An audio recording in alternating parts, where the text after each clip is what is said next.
am Charlie Willis, a mental health therapist. I'm Ronald Willis, a marriage and family therapist, and we're trying to find out why are some of these couples seeking advice from their parents? Good question. Good question. So the question really is, should couples discuss marital problem with their parents? First, let's watch this clip, y'all. Man, ain't no Mick in here. Ah, dog it. Charlie, Yeah, what's up? What is it? you gonna cook? Cook what? Cook breakfast. Ain't no Mick in here. I'm not cooking no breakfast. You on your own. What do you mean I'm on my own, Charlie? I don't have time to cook. You can make yourself something to eat. That's your rightful duty. What? Take care of your man. There's no such thing as a wifely duty that You supposed to cook, Charlie. You don't never dang cook, man. Every morning I gotta come in and get freaking cereal, man. I wanna dang cook breakfast sometimes. I gotta dog it. Your hands work. Cook That's the breakfast. wife job. Ronald, there's no such I thing didn't as a job. get married to cook. If I gotta cook, I shouldn't even got married. I gotta do my own cooking. What I got you for? Oh, that's why you got married? Okay, well maybe you need to rethink that then. Maybe I do need to rethink that. Whatever. Hey, Mom, how you doing? Yeah, man. I'm just trying to get on my last nerves. I'm just sick of it. Yeah, she won't cook, man. We done talked about this so many times and stuff. Every morning I gotta get up and get cereal and stuff, and then she never cooked. And then this morning and stuff, we had no milk. And then when I ask about cooking, man, I get all kind of mess, man. I don't wanna cook, you should cook. It ain't the wife's duty to cook. I'm sick of this, man. It's just getting on my freaking nerves, man. I didn't get married for me to cook. I got married so she can cook for me. All my other friends, their wives cook. And then I got a wife, she don't name cook. Yeah. Yeah, I just didn't have it, man. I just feel like sometimes I'm in the wrong relationship, wrong marriage or something. It's just bad. Just really bad feelings. I don't know what to do. Yeah. Yeah, maybe you're right. Maybe I do need some separation or something to give myself time to think. See that I don't want to stay in this marriage because I don't want to be with a woman that don't want to cook for me. Yeah. Yeah, I appreciate it. Yeah, I think I'm gonna take your advice though. All right. All right. Thanks. Bye. Hey, Charlie. Hey Ronald. Why you hating me like that? Cause you said, hey Charlie, what's up? What's up? Come on, time is going off. I got things I got to do. What's up? I talked to my mom about this cooking stuff, and she agreeing with me. What's so funny? You talked to your mama. And that's right, and she agreed that you should be cooking for me. She cooked for her man. You supposed to cook for your man. That's the way it works, Charlie. Ronald, I'm real busy. She was real busy too. She had a job and she still cooked. But what I see, this is what I see. What do you see? You work, and then when you come home, you watching that freaking stupid show. What's that? The 600-pound show? You got plenty of time to cook, Charlie. You can watch that show. You can cook. Ronald, first of all, that's irrelevant. You know, That ain't irrelevant, man. I have to have my downtime. But anyway, you can cook too. You got hands. This is I'm the man, Charlie. The woman's supposed to cook. The woman's supposed to cook for the man. I didn't get married so I can cook. I got married so you can cook for me. Newsflash, I didn't get married so I can cook either. Then why did you get married then? Because you supposed to want to serve your man. And one of the ways you serve your man is to cook, Charlie. I'm sitting around here losing freaking weight. All the other husbands, they gaining weight. I'm losing freaking weight. Because my wife don't want to cook for me. And I gotta eat freaking cereal every morning. Ronald, look, I don't have time for this. This is ridiculous. Oh, I can't believe you call your mama. So what did your mama tell you to do? She told me to get you to cook. And if you don't cook, maybe I need to do something else. What's so funny? What do you need to do? Something else like what? Go back to your mom? Maybe I need time for myself so I can think about what I want to do with this freaking relationship because I got a woman that don't want to cook for me. Fine. You take all the time you need. I'm going to get me something to eat.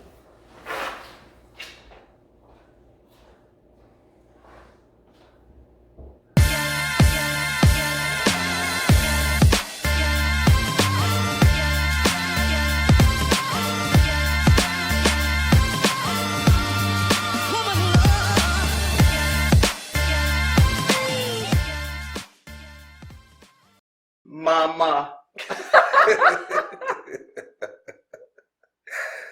Man, what is really going on, Charlie? Why did you make Ron Willis go to his mama for advice? I didn't make him go. You did. You made him go to his mama. I can't figure it out, y'all. I don't know what to do, so I'm going to go talk to my mama. What did mom do, Charlie? Your mom gave you the advice. You was probably seeking. Oh, man. The advice to separate?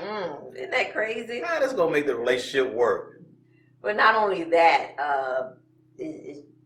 we often not look at the reasons to what's behind. We know the reason, Charlie. You won't cook. All you got to do is cook a meal. Yeah, there were a lot of messed up things in that. So Yeah, there's some more stuff we could talk about in that clip. It was. But the main. Maybe we need to change that and talk about why you're not cooking, Charlie. No. Feed the man. I guess the main thing here, as we were stating, is what happens when you do that? What happens when you do seek advice from your parents? And this could be not only your parents, it could be friends and other relatives too. Yeah. But as we stated in the clip, as you saw, Ron was unhappy that Charlie is not cooking. There was no milk in the house. What am I going to eat? Yeah, so he had to go and seek help. Seek help. Seek help. From his mama. From my mama. Yes. So why does that present such a big problem? Well, the moms up, dads, or whoever that's their close relatives or friends are not normally equipped to be able to give you some sound advice in your relationship. Part of it is because they don't know your relationship. They don't know your spouse. They really don't know what's going on because they're only hearing your side of the story. Mm-hmm. So when you hear one side of the story and don't have the whole story, then it limits you on your ability to give sound advice. All right. So we're going to talk about give some points on why you should not do that or have a second thought about what you're doing when you operate in this way. Then you can answer the question later if it's a yes or no for you. That's right. So the first thing we want to understand is that your marital problems are not your parents' problem. They're issues that are going on between you and your spouse or anybody else outside of your relationship in that matter. Yeah, that's right. You really, if you have a problem, right, in your relationship, you really don't go to your parents to solve it. And part of the rationale is, there's emotional attachment going on, right? And when you present your side of the story, that's the only side I'm going to hear. And then I'm going to favor you because I got emotional attachment also. So you may not get good sound advice, or you may get advice based on their relationship, how they dealt with it 20 or 30 years ago or 15 years ago. And then current society may dictate that's a different approach. Yeah. What worked in the past may not work in the present. Yeah. That point, specifically, standing on understanding and knowing that not to take it outside of your relationship to others. Right. So, you want to keep your problem in your house and work through it. And it helps you be able to solve problems. If you're always seeking someone else to solve your problem, then that does not equip you to solve your own problems in your relationship. It does not. Yeah. And we'll talk about if you have to go outside of your house. Yeah, there are some situations where you may need to go outside. However, and stuff, you really want to be equipped to solve the problems you have in your home with your spouse, yourself. But ultimately, the only one that can solve the problem in the relationship is the two couples. Okay. They're the only one who can solve that. Okay. So point two, and what you alluded to a little bit, is they may give you advice that is good for their marriage, but not but yours. not yours. Yeah. And that's what people operate from. This a is lot the of way times. I did it Yes. 20 years ago. Yeah. My wife cooked for me every single day, and I demanded, and she did it. It didn't work. That may not work today. No, not today. Wait a minute. What's that kind of no? Demanded. Demanded. I don't like the word demand, huh? Yeah, no, that's, we're different people. It's a different time point, different things going on. Yeah, but you can't assume or think the things that you use in your relationship will work in somebody else's relationship. Because every relationship is different. Mhm. People respond different. They think different. They act different. So what works in yours may not work in somebody else's relationship. And you have to be mindful of that. When you're giving advice, you can't make it about your relationship. You got to put it back on them because that is their relationship and Right. they have to solve that. Yeah. So one thing that may be acceptable in your relationship may not be acceptable in their relationship. That's right. It's just a total Different boundaries, different. Yes. different household, different rules. All those things are different from their relationship. Mhm. And then this will put it on a bigger platform. Their relationship worked for them in the past. Yeah. They're not caught up in the moment of occurring relationship, different trends. They probably have to deal with social media and all the things that we have to deal with in today's relationship. It's just so much different. Right. So much different. Okay, so point number three, they may react negatively toward the son or daughter-in-law. They may take sides and May take sides. They will take sides. There's no may about it. They're going to take sides because right. that's my son, that's my daughter. That's who I'm going to favor. And then they'll start to possibly judge. Yeah. This person isn't good for nothing. She's not good for you, or that wasn't the right guy for you. And it's just because then what you'll do is you'll be upset with your partner. You go to your parents about it. They form their opinions and judgments also. Then when things work out with you and your spouse, then you've already put that negative seed out there for your parents to carry. That's right, because oftentimes we only talk about our partner when something is going wrong, something is going bad. So now the parents only see your partner as negative, bad. They don't see the positive and the good things and the reason why you married them. They only see the things you're complaining about. Mm-hmm. So then they formulate that picture in their brain. So naturally, if you're only talking bad about your partner, you're always complaining about your partner to your parents, that's the picture they're going to see. And then they're not going to think positive about your parent. Right. They're not going to think positive about your spouse. Okay, they will only know your spouse from your point of view, and that this particular platform puts your spouse in a negative perspective. Yeah. Now these points that we're talking about are reasons why it's not a good idea to do this. This is your no. That's why right. you shouldn't go there. And we are using parents as to make our point, but this can go beyond parents. Again, yes. Relative, friends, pretty much anyone that you emotionally connected with and have a relationship with. If you want to talk to your parents about your spouse, make it all positive things about your spouse. So they're seeing that perspective versus the negative perspective. Okay, so point number 4, limitations about things your parents should know about your marriage. So I'm going to go ahead and read scripture before we dive into that. Romans 12:10, the NIV version says, be devoted to one another in love, honor one another above yourselves. So what about these limitations? Well, you want to limit the things that you're talking about in the relationship. Yes. We kind of alluded to it in the prior comment, was that you're trying to spend positive things to your parents. You want to see, actually, when you step outside of your home, everyone should see your relationship as a good relationship, as a relationship that other people want to mirror to. So, you don't want to bring all the bad and negative things out in your relationship to everybody see that. Because, we oftentimes focus on the negative.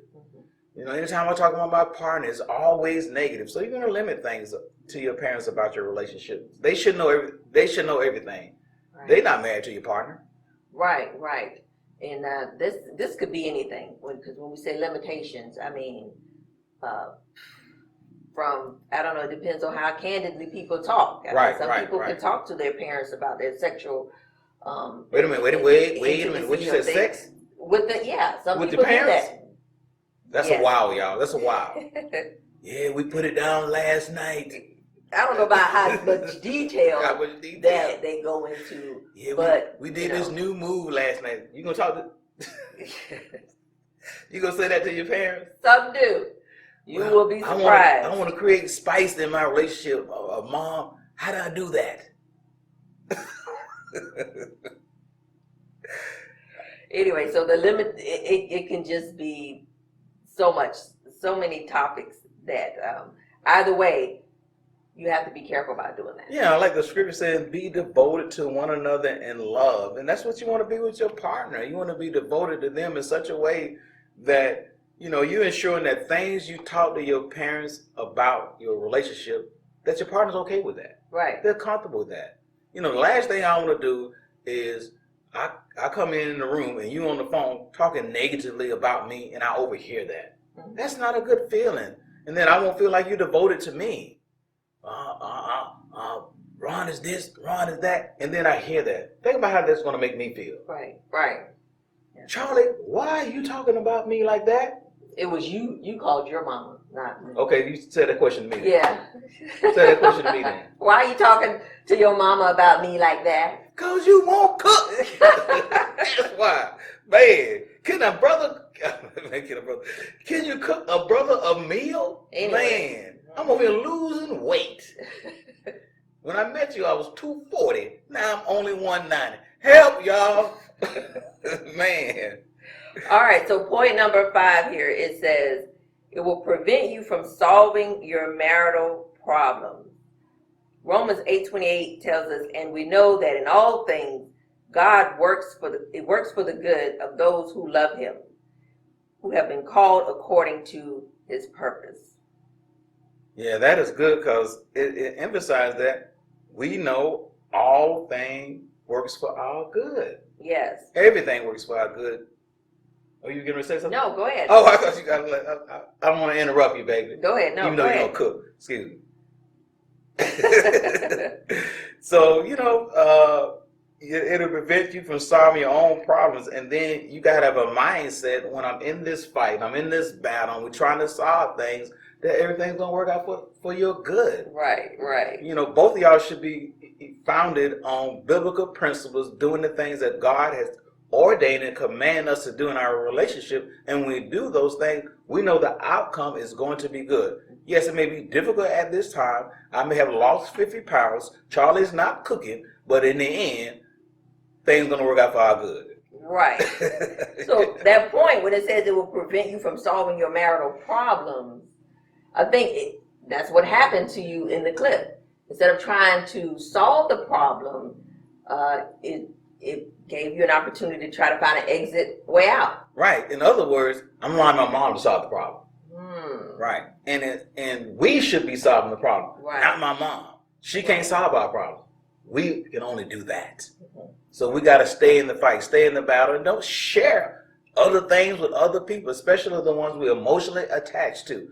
Now, there are some occasions where you can go outside of your marriage and get some help, get some advice. And for the most part, it should not be your parents, relatives, friends, Joe on the block, or somebody else. Okay? However, there are some examples where you can go to your parents. All right, let's talk about them. So this is the yes to that question. Right, because the question for the most part is no, but it's not wholeheartedly no, right? Right. You can, as some situations, talk to your parents or friends or relatives. So what that looks like, Charlie? All right, so the first point here is counselors proving that they speak with both of you. That they speak with both of you at the same time. That's right, because they got to get the whole story. There's my truth, your truth, and then that is the truth. And they got to get the truth. If they only hear my story, they ain't got the truth. So when we say that about counselors, it's a training where we can understand and know that not only that, you got to be able to separate yourself from that attachment. Yeah. If you're really going to do this, because at one point many years ago, counselors, it was advised that they did not counsel. Yeah, for the most part, you should not, because you may get yourself emotionally involved, and then you may favor one over the other, and then you're not effective giving this advice. Yes. Okay, so the counselor has to be in a position where they can actually do this, and they have to look in the mirror. Can I actually do this? And if the answer is no, then you can't give that advice. Right. Okay? And I would say most parents who are counselors could not counsel their daughter and son-in-law, or son-in-law and daughter. Yeah, probably be at best to refer out. The best is get someone that don't know y'all, and gonna be in the middle and not taking sides. Yeah. Because anytime you have a situation, an argument, a conflict, that both sides have some right and wrong going on, and you want to be objective to those things. That's right. Okay. All right, so our second point with answering yes is if you're only asking how to be a better spouse and not complaining about your spouse. That's right. That's great about asking on what you can do. That's right, because to improve. If your parents got a successful relationship, they have did something successful to sustain that relationship. So naturally, I can maybe call my dad or call my mom and say, hey, how can I be a better husband? Yeah, how can I assist Charlie with cooking? What? I'm not going to ask that question. How can I assist? I want the meal cooked. You mustn't get that part. No, I did not. See, because when you cook the meal for me, right, it makes me feel warm and fuzzy on the inside. Back to point number 2. Wait a minute, you just kind of like skip. Come on, you got to respond to that. Well, and it's something we reciprocate and do for each other. So, of course, I cook for you, you cook for me? Yeah, That's how we can do that. And we'll both be happy. Wait a minute. How that's going to make me happy? Because, think about it. Think real hard. You're doing something to help me out as well. I'm a man from 20, 30 years ago have that kind of traditional thought process. That is why we have to get out of the past. Okay? That's for another show. That's for another show? Yeah. All right. Let's move. Let's go to this yes part. Yeah. Okay. So yeah, I like the point where you said, someone has a successful relationship, that your parents or relatives or your friends, that is good. You can ask them about points or suggestions or things they can change. Yes, because the ultimate goal is that you want to improve in your relationship. You want to be a good husband, a good wife, and you don't know it all. Right. So you want to seek someone out there that can help you, advise you on how to be a better man, or how to be a better woman, or how to be a better husband and wife and mother and father. And naturally, your parents can be one of those people that you select to do that for you. Now, you want to make sure that that's the only thing you're doing, and you're not going to your parents complaining about your spouse. And this is the same effect or same point we're making with friends too, because a lot of people will go to their besties or I'm going to my best friend. Yeah, to because it's a best friend probably not even married. Yeah, it's a natural thing to want to talk to somebody, to want to release some things off of you. So it's a natural response. Now, I would also say if that doesn't work, though, you can always seek professional counseling. Seek professional counseling. That is correct. Outside of what we're discussing about your parents. Right. Because we don't know it all. Okay, and it's okay to do that. And maybe if you can't seek professional counseling, you can't talk to your parents, get a book and read. Read about how to be a better husband or how to be a better wife. So your yes would be if your parents are counselors, it's okay. And they're able to, maintain the professional relationship. Okay. When you're discussing with them, because it comes on both sides. Right. If they can't maintain that professional relationship, then they can't be it, even though they are counselors. Okay. And then your point 2 is, talking to them if they have a successful relationship, right?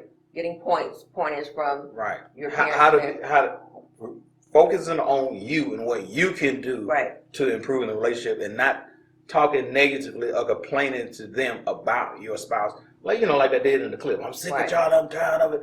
Man, it's been going on. She don't want to cook. I got to eat cereal every morning, and now there's no milk. Mm-hmm. That is not kind of conversation you want to have with your parents about your spouse. And point 3, if going outside of the relationship, as you stated before, seeking professional counselors. That's correct. Yeah. And of course, that comes with a cost sometimes.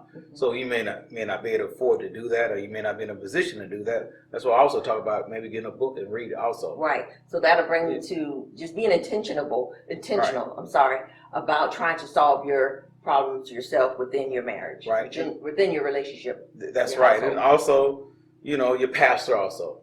That's right. That's great. Right.